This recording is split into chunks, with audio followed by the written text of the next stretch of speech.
عزیز طلبہ و طالبات، فروغ فاؤنڈیشن آن لائن اسکول کے ذریعے یکساں نصاب کے مطابق تعلیم حاصل کریں۔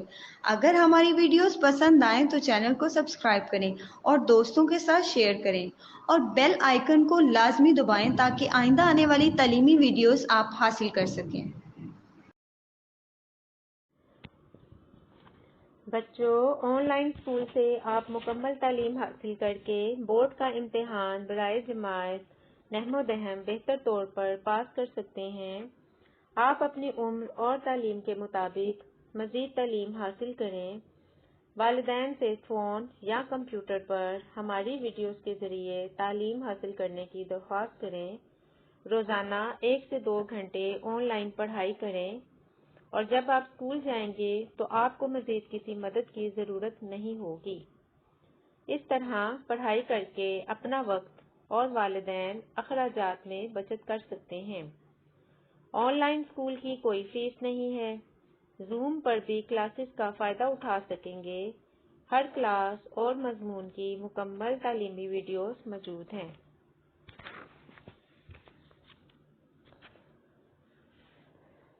عزیز طلباء، سجاد حیدر یلدرم کا لکھا ہوا سبق مجھے میرے دوستوں سے بچاؤ کی پڑھائی ابھی جاری ہے۔ آج ہم اس سبق کا باقی حصہ پڑھیں گے۔ صفحہ نمبر 50 دیکھیے۔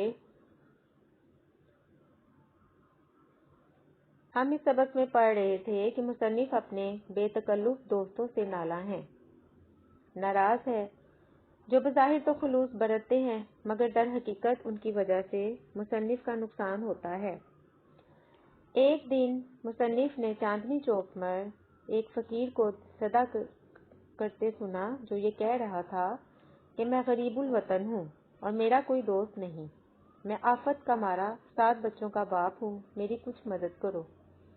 مصنف نے اپنی اور فقیر کی حالت کا موازنہ کیا۔ کچھ چیزوں میں مصنف فقیر سے بہتر تھا، جیسے فقیر نے پھٹے پرانے کپڑے پہنے ہوئے تھے اور مصنف کا لباس عمدہ قسم کا تھا۔ مصنف تعلیم یافتہ تھا اور فقیر جاہل۔ مصنف محنت کر کے روزی کماتا تھا، جبکہ فقیر مفت خوری کرتا تھا۔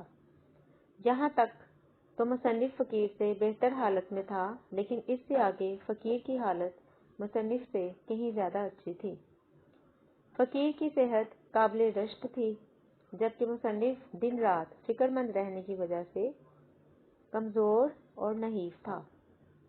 مصنف اپنے دوستوں کے ہاتھوں پریشان تھا، جبکہ فقیر کا کوئی دوست ہی نہیں تھا جو اسے وقت بے وقت پریشان کرتا۔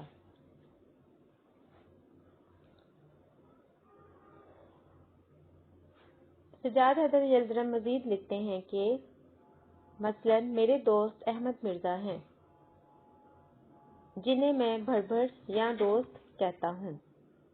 یہ نہایت معقول آدمی تھے اور میری ان سے دوستی نہایت پرانی اور بے تکلفی کی ہے، مگر حضرت کی خلقت میں داخل ہے کہ 2 منٹ نچلا نہیں بیٹھا جاتا۔ جب آئیں گے شور مچاتے ہوئے، چیزوں کو الٹ پلٹ کرتے ہوئے، غرض کہ ان کا آنا پنچال کے آنے سے کم نہیں ہے۔ جب وہ آتے ہیں تو میں کہتا ہوں، یعنی یہ حضرت جو کہ مصنف کے دوست ہیں اور جن کا نام احمد مرزا ہے، جب بھی مصنف کے گھر میں آتے ہیں تو وہ سکون سے اور آرام سے نہیں بیٹھتے، بلکہ بہت زیادہ شور مچاتے ہیں اور مختلف چیزوں کو دیکھتے رہتے ہیں۔ غرض یہ کہ ان کا کہنا ہے کہ جب بھی میرے یہ دوست تشریف لاتے ہیں تو ایسے لگتا ہے جیسے کوئی بھونچال آ گیا ہو یا زلزلہ آ گیا ہو۔ کوئی آ رہا ہے، قیامت نہیں۔ ان کے آنے کی مجھے دور سے خبر ہو جاتی ہے، یعنی جب بھی وہ آتے مجھے پہلے ہی پتہ چل جاتا ہے۔ باوجود یہ کہ میرے لکھنے پڑھنے کا کمرہ چھت پر ہے، اگر میرا نوکر کہتا ہے کہ میاں اس وقت کام میں بہت مشغول ہیں تو وہ فوراً چیخنا شروع کر دیتے ہیں کہ کم وقت کو اپنی صحت کا بھی تو کچھ خیال نہیں۔ نوکر کی طرف مخاطب ہو کر، خیراتی کب سے کام کر رہے ہیں؟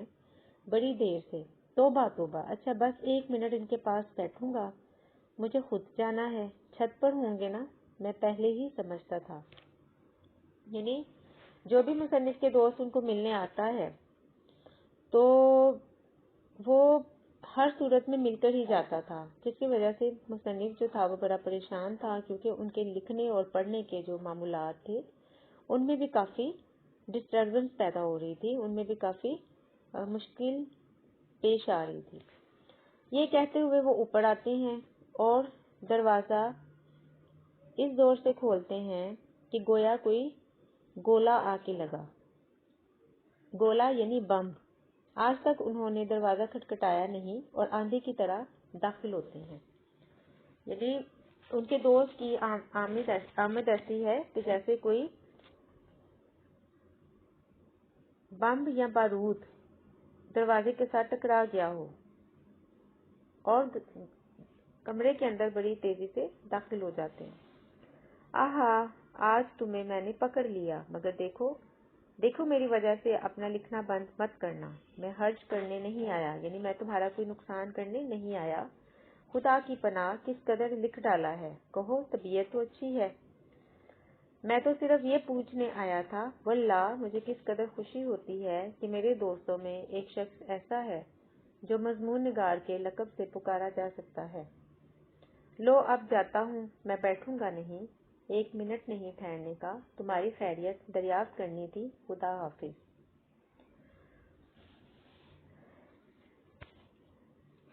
یعنی وہ جب بھی مصنف کے گھر آتے ہیں وہ بالکل آنن فانن آتے ہیں، اور جتنی جلدی ان کو آنے کی ہوتی ہے اتنی ہی جلدی واپس جانے کی بھی ہوتی ہے۔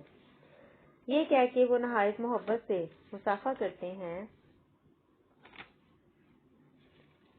اور اپنے جوش میں میرے ہاتھ کو اس قدر دبا دیتے ہیں کہ انگلیوں میں درد ہونے لگتا ہے اور میں قلم نہیں پکڑ سکتا۔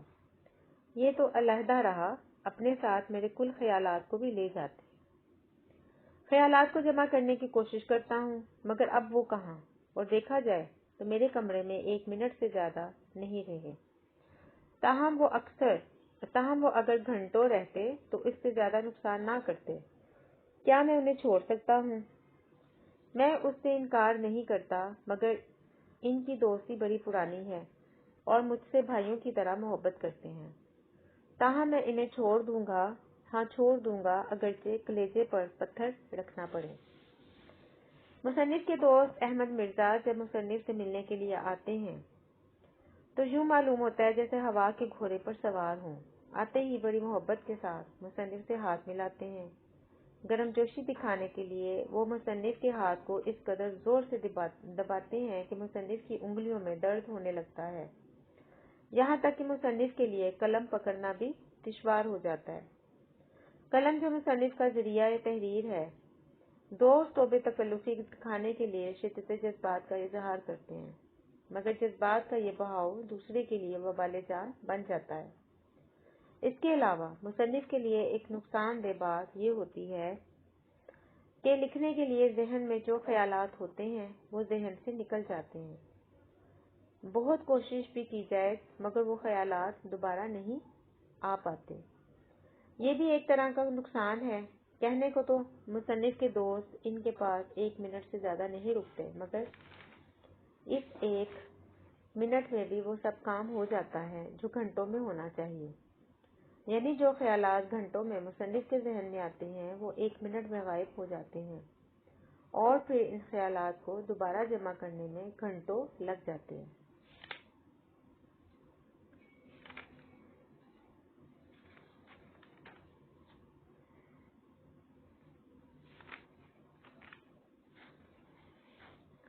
مصنف یہ کہتا ہے کہ میں انہیں چھوڑ بھی نہیں سکتا، کیونکہ میری ان کے ساتھ دوستی بہت ہی زیادہ پرانی ہے اور وہ مجھ سے بالکل بھائیوں جیسے محبت کرتے ہیں۔ اگر میں انہیں چھوڑ بھی دیتا ہوں تو پھر مجھے اپنے کلیجے پر پتھر رکھنا پڑے گا، یعنی بڑی مشکل ہوگی اگر میں ان کو چھوڑ بھی دوں۔ اور لیجئے، میرے دوست محمد تحسین ہیں، یہ بال بچوں والے صاحب ہیں اور رات دن انہی کی فکر میں رہتے ہیں۔ یعنی ہر وقت ان کے اس دوست کو اپنے بال بچوں کی اور اپنے بال بچوں کی فکر رہتی ہے۔ جب بھی کبھی ملنے آتے ہیں تو تیسرے پہر کے قریب آتے ہیں، جب میں کام سے فارغ ہو چکتا ہوں، لیکن اس قدر تھکا ہوا ہوتا ہوں کہ دل یہی چاہتا ہے کہ 1 گھنٹہ کرسی پر پڑا رہوں۔ ان سے ملنا ضروری ہے۔ ان کے پاس باتیں کرنے کے لیے سوائے اپنی بیوی بچوں کی بیماری کے اور کوئی مضمون ہی نہیں، یعنی ہر وقت وہ اپنے یا تو گھر والوں کی باتیں کرتے رہتے ہیں اور ان کے بارے میں بتاتے رہتے ہیں۔ میں کتنی ہی کوشش کروں مگر وہ اس مضمون سے باہر نہیں نکلتے، یعنی ان کا جو کل کلام کا حصہ ہوتا ہے، کل گفتگو کا جو حصہ ہوتا ہے وہ ان کے گھر والے ہوتے ہیں۔ اگر میں موسم کا ذکر کرتا ہوں تو وہ کہتے ہیں ہاں بڑا خراب موسم ہے، میرے چھوٹے بچے کو بخار آ گیا، منجلی لڑکی کھانسی میں مبتلا ہے۔ اگر پولیٹکس یا لٹریچر کے متعلق گفتگو کرتا ہوں، پولیٹکس سیاست کو کہتے ہیں اور لٹریچر ادب کو کہتے ہیں، تو تحسین فوراً معذرت پیش کرتے ہیں کہ بھائی آج کل گھر بھر بیمار ہے، مجھے اتنی فرصت کہاں کہ اخبار پڑھوں۔ اگر کسی عام جلسے میں آتے ہیں تو اپنے لڑکوں کو ضرور ساتھ لیے ہوتے ہیں اور ہر ایک سے بار بار پوچھتے رہتے ہیں کہ طبیعت تو نہیں گھبراتی، پیاس تو نہیں معلوم ہوتی۔ کبھی کبھی نبض دیکھ لیتے ہیں اور وہاں بھی کسی سے ملتے ہیں تو گھر کی بیماری کا ذکر کرتے ہیں۔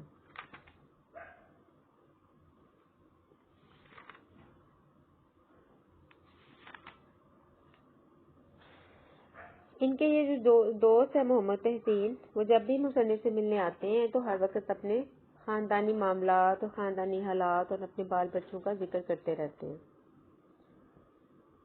اور ان کا جو مکمل گفتگو ہوتی ہے وہ صرف ان کا گفتگو کا جو دائرہ ہے وہ اپنے گھر کے افراد پر ہی مشتمل ہوتا ہے۔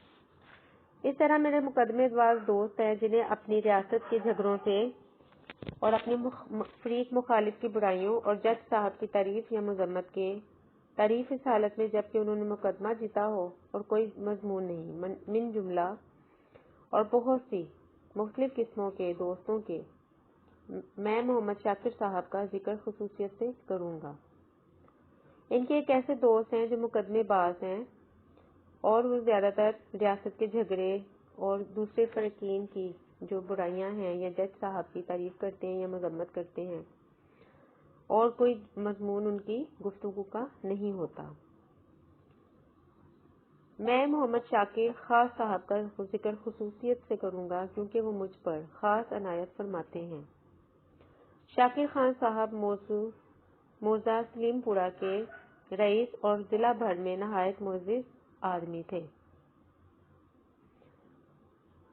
یہ سلیم پور کے رہنے والے تھے اور ضلع میں ایک نہایت عزت دار شخص تصور کیے جاتے تھے۔ انہیں اپنی لیاقت کے مطابق لٹریچر کا بہت شوق ہے، لٹریچر پڑھنے کا اتنا نہیں جتنا لٹریری آدمیوں سے ملنے اور تعارف پیدا کرنے کا۔ لٹریری آدمیوں سے مراد یہ ہے کہ ادبی شخصیات ان کو بہت زیادہ ادبی شخصیات ان کو اپنی طرف کھینچتی ہیں اور وہ مختلف ادبی شخصیات سے نہ صرف ملتے ہیں بلکہ ان کا دوسروں سے تعارف بھی کرواتے ہیں۔ ان کا خیال یہ ہے کہ اہل علم کی تھوڑی سی قدر کرنا عمرہ کے شایان شان ہے۔ ایک مرتبہ میرے ہاں تشریف لائے اور بہت اصرار سے مجھے سلیم پور لے گئے۔ شہر میں رات دن شور و شغب رہتا ہے، یعنی ہر وقت شور و شغل رہتا ہے، کوئی نہ کوئی شغل ہوتا رہتا ہے۔ دیہات میں کچھ عرصہ رہنے سے تبدیلی آب و ہوا بھی ہوگی اور وہاں مضمون نگاری بھی زیادہ اطمینان سے کر سکو گے۔ یعنی جب ایک دفعہ میں ان کے ساتھ روانہ ہوا تو وہ مجھے اپنے دیہات میں لے گئے اور وہاں پر انہوں نے مجھے یہ کہا کیونکہ شہروں میں آب و ہوا اس طرح سے صاف نہیں ہے اور آپ کو دیہات میں زیادہ موقع ملیں گے اپنے مضمون لکھنے کے یا مضمون کے حساب سے۔ ایک مرتبہ میرے ہاں تشریف لائے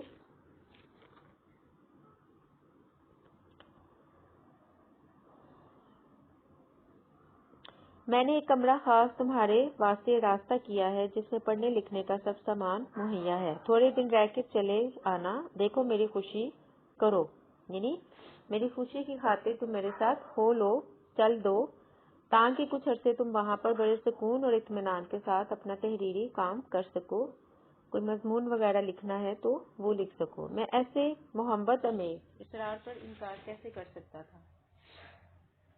مختصر سے سامان پڑھنے لکھنے کا لے کر میں ان کے ساتھ ہو لیا، یعنی اتنے پیار سے اور محبت کے ساتھ انہوں نے مجھے کہا کہ مجھ سے انکار ہی نہ ہوا اور میں ان کے ساتھ چل دیا۔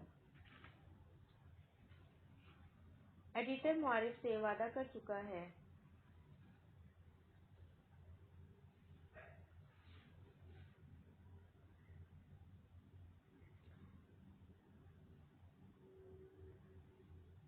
کہ ایک خاص عرصے میں ان کی خدمت میں ایک مضمون بھیجوں گا۔ شاکر صاحب کی کوٹھی پر پہنچ کر میں نے وہ کمرہ دیکھا جو میرے لیے تیار کیا گیا تھا۔ اس کی کھڑکی پائیں باغ کی طرف کھلتی تھی اور ایک نہایت ہی دل فریب نیچرل منظر میری آنکھوں کے سامنے ہوتا تھا۔ نیچرل کا مطلب ہے قدرتی، یعنی جو کمرہ مجھے پڑھنے کے لیے ملا تھا اس کی کھڑکی جو ہے وہ باہر کی طرف کھلتی تھی باغ کے اندر۔ صبح کو میں نیچے ناشتے کی غرض سے بلایا گیا۔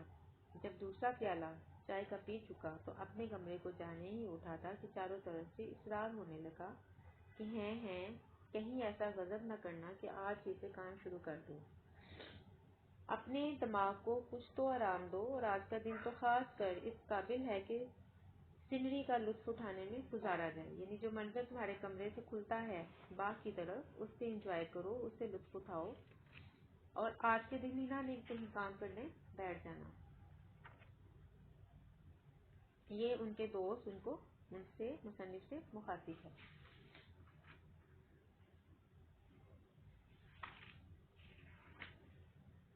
چلیے گاڑی تیار کراتے ہیں، دریا پر مچھلی کا شکار کھیلیں گے، پھر وہاں سے 2 میل پر احمد نگر ہے، آپ کو وہاں کے رئیس راجہ طالب علی صاحب سے ملائیں گے۔ میرا ماتھا وہی ٹھنکا، یعنی میں بالکل ہوش میں آ گیا۔ میں چونک پڑا کہ اگر یہی حال رہا تو یہاں بھی فرصت معلوم، یعنی مجھے فرصت نہیں ملنے لگی۔ خیر سینکڑوں ہیلے حوالوں سے اس وقت تو میں بچ گیا اور میرے میزبان بھی میری وجہ سے نہ گئے، مگر مجھے بہت جلد معلوم ہو گیا کہ جس عنقا یعنی ایک سوئی کی تلاش میں سرگردہ تھا وہ مجھے یہاں بھی نہ ملے گی، یعنی جو چیز میں حاصل کرنا چاہ رہا تھا اور جس مقصد کے لیے میں نے گاؤں کا سفر کیا تھا اس سے میں ابھی بھی میری پہنچ سے دور ہے، میرا ابھی بھی مقصد جو ہے وہ پورا نہیں ہو پا رہا۔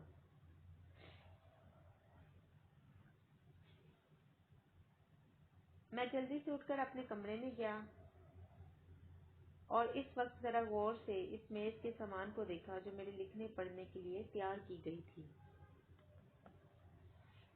میز پر نہایت قیمتی کامدار کپڑا پڑا ہوا تھا جس پر ایک قطرہ گرانا گناہ کبیرہ سے کم نہ ہوگا، یعنی قیمتی کپڑا تھا اور انتہائی خوبصورت اور مہنگا کپڑا جو ان کی ٹیبل میز پر بچھا دیا گیا تھا۔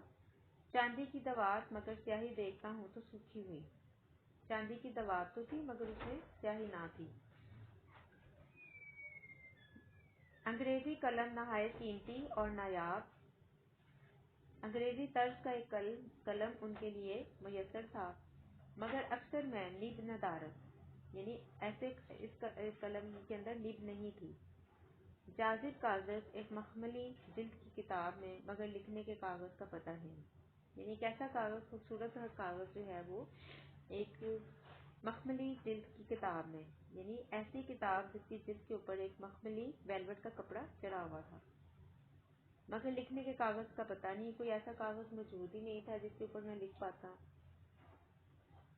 اس طرح بہت سا اعلیٰ درجے کا بیش قیمت سامان میز پر تھا، مگر اکثر اس میں سے میرے کام کا نہیں، اور جو چیزیں ضرورت کی تھیں وہ موجود ہی نہیں۔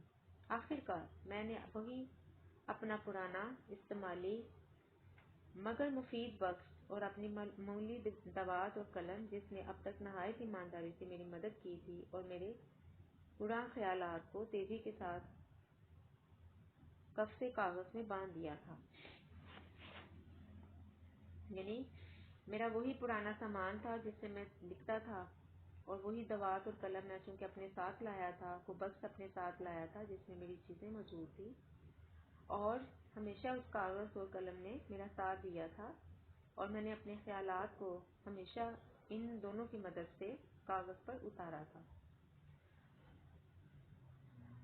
اور لکھنا شروع کیا۔ یہ ضرور ہے کہ جن مرغان خوشنما کی تعریف میں شعرا اس قدر رطب النسان ہے، ان کی عنایت میں خوش نہیں ہوا۔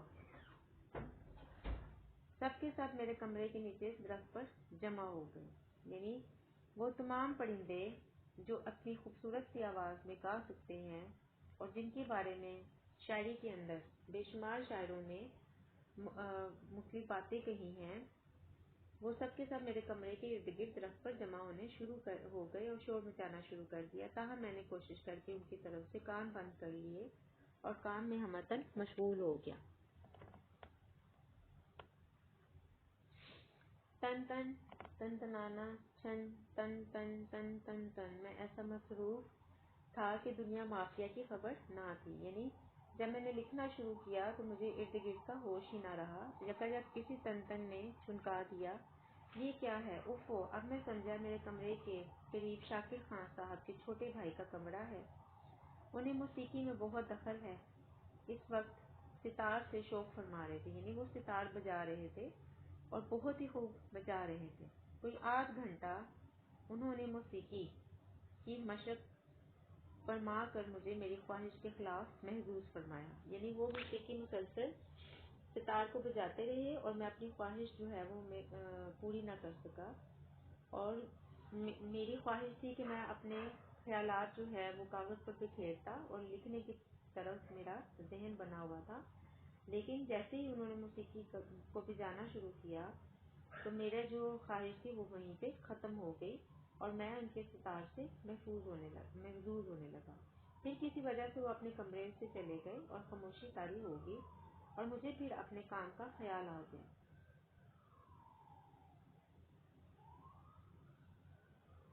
اے میرے خیالات، تم ہی میرا گنجینہ میرا خزانہ ہو، یعنی میرے خیالات تم میرا خزانہ ہو، میری دولت ہو، خدا کے لیے رحم کرو، میرے دماغ میں پھر سے آ جاؤ۔ چونکہ خیالات موسیقی کی تار اور شور کی وجہ سے اس کے دماغ سے دفعہ دفعہ ہو چکے تھے، اور اب مصنف جو ہے وہ اپنے خیالات کو پکار رہا ہے کہ آؤ میرے دماغ میں واپس آ جاؤ۔ یہ کہہ کے میں کاغذ کی طرف متوجہ ہوا کہ دیکھوں کہاں چھوڑا ہے، یعنی کہاں تک میں نے لکھا تھا۔ جن کی قدر آپ کہاں بھول پڑے، اتنے دنوں کہاں رہے۔ یہ کیا محمل فکرہ ہوا، لا حول ولا قوت، میں بھی کیا گڑبڑ کر رہا ہوں۔ آپ کہاں بھول پڑے، اتنے دنوں کہاں رہے، یہ فکرے تو شاکر خان صاحب نے کسی دوست سے کہے ہیں جو ابھی ان سے ملنے آیا ہے۔ میں مصروفیت میں انہیں ہی لکھ دیا۔ یعنی نیچے سے جو آواز آ رہی تھی اور شاکر خان صاحب کے کوئی دوست ان سے ملنے آئے تھے، تو وہی فکرے مصنف نے اپنے کاغذ پہ لکھ ڈالے۔ ہاں تو کاٹ کے فکرہ درست کرنا چاہیے، یعنی یہ فکرہ جو میرے کام کا نہیں ہے اس کو میں کاٹ دیتا ہوں اور میں اس کو صحیح کر کے لکھ دیتا ہوں۔ اور جن کی قدر ابھی تک ملک و قوم کو معلوم نہیں ہوئی، اور باہر کوئی دروازہ کھٹکھٹاتا ہے۔ ابھی بات جاری تھی شاکر صاحب کی اور ان کے دوست کی، تو اتنے میں کوئی دروازہ زور سے بجانا شروع کر دیتا ہے، نوک کرتا ہے۔ کون ہے؟ میں ہوں شبن۔ سرکار نے کہا ہے کہ اگر آپ کو تکلیف نہ ہو تو نیچے ذرا سی دیر کے لیے تشریف لائیے، کوئی صاحب آئے ہوئے ہیں اور سرکار انہیں آپ سے ملانا چاہتے ہیں۔ یعنی جو شاکر صاحب کا ملازم ہے وہ مصنف کو بلانے آ جاتا ہے کہ سرکار آپ کو نیچے انتظار کر رہے ہیں۔ بادل نخواستہ میں اٹھا اور نیچے گیا، یعنی نہ چاہتے ہوئے بھی میں اٹھ کر نیچے چلا گیا۔ شاکر صاحب کے دوست راجہ طالب علی صاحب تشریف لائے تھے، ان سے میرا تعارف کرایا گیا۔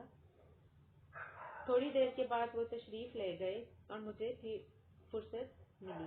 میں نے یکسو ہو کر لکھنا شروع کیا۔ یکسو ہو کر یعنی پورے انہماک کے ساتھ، پورا ذہن حاضر کر کے میں نے لکھنا شروع کیا۔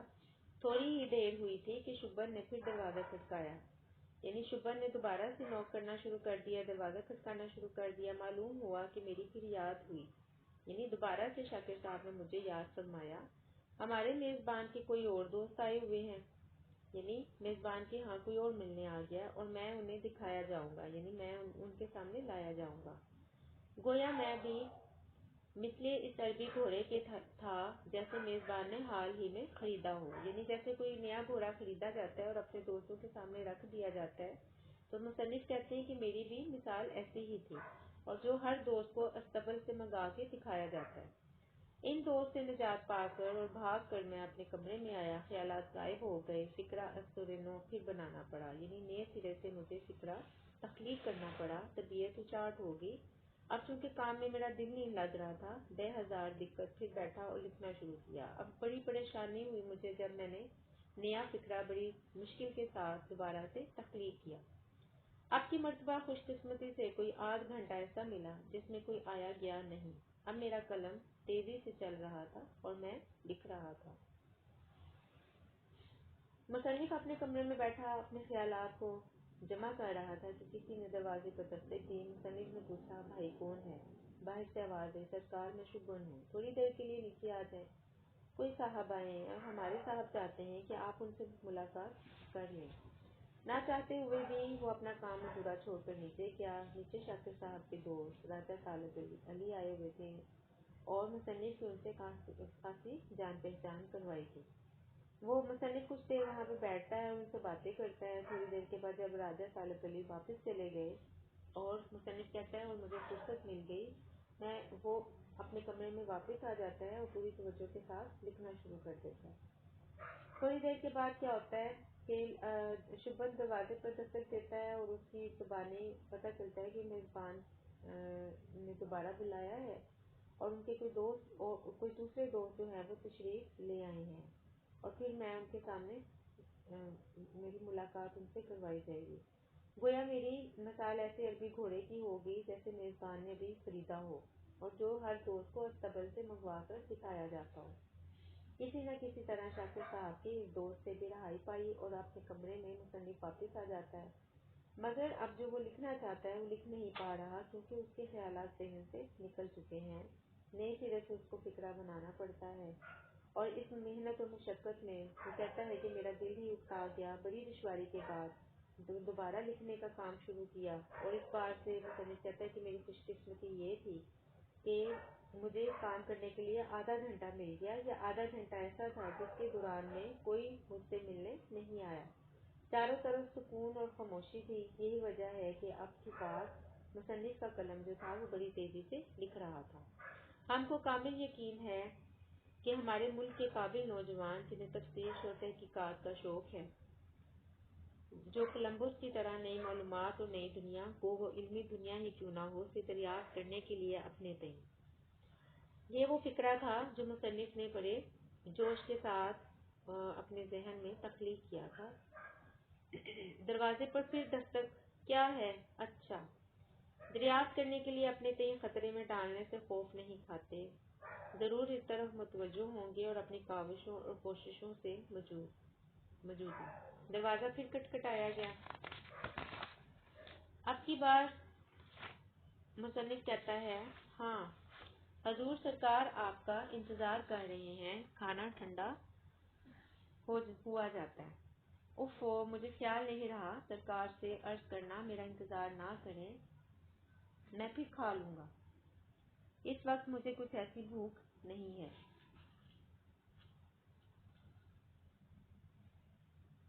اور آئندہ نسلوں کو زیر بار احسان کریں گے یہی نوجوان ہیں جو قوم کی کشتی خدا کی مدد پر بھروسہ کر کے خطرات سے بچاتے اور ساحل مراد تک پہنچاتے ہیں۔ زندگی اور موت کا لا حل مسئلہ، یعنی ایسا مسئلہ جو زندگی اور موت کا ایسا مسئلہ جو حل نہیں ہو سکتا۔ دستک، یعنی دستک دوبارہ ہوتی ہے۔ کیا ہے؟ سرکار کہتے ہیں کہ آپ تھوڑی دیر میں کھائیں گے تو ہم بھی اسی وقت کھائیں گے، مگر کھانا ٹھنڈا ہو کے بالکل خراب ہو جائے گا۔ اچھا بھائی، لو ابھی آیا۔ مصنف کہتا ہے، میں آ رہا ہوں۔ یہ کہہ کر میں کھانے کے لیے جاتا ہوں۔ سب سے معذرت کرتا ہوں، میزبان نہایت اخلاق سے فرماتے ہیں، چہرے پر تھکن معلوم ہوتی ہے۔ کیا بہت لکھ ڈالا؟ دیکھو میں تم سے کہتا ہوں نا کہ شہر میں ایسی فرصت اور خاموشی کہاں، سوائے اس کے میں آمنن صدقن کہوں اور کیا کہہ سکتا تھا۔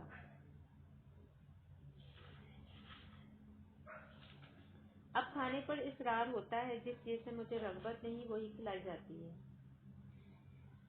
یعنی جو چیز مجھے پسند ہی نہیں تو مصنف کے ہاں زیادہ تر وہی پک رہی ہے اور مجھے بڑے خلوص کے ساتھ اس چیز کے کھانے پر آمادہ کیا جاتا ہے۔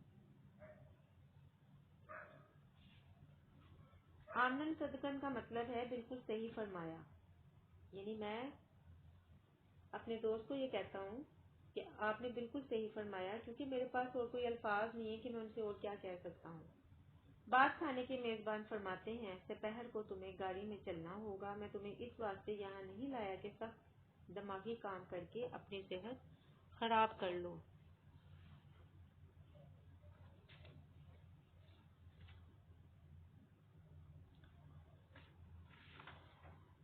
عزیز طلباء، آج کا سبق اتنا ہی کافی ہے۔ کل ہم اس سبق کا آخری حصہ پڑھیں گے۔ آپ نے اس سبق کو پڑھنا ہے اور اچھی طرح سے سمجھنا ہے۔ کل ہم اس سبق کی پڑھائی مکمل کرنے کے بعد اس کی مشق بھی حل کریں گے۔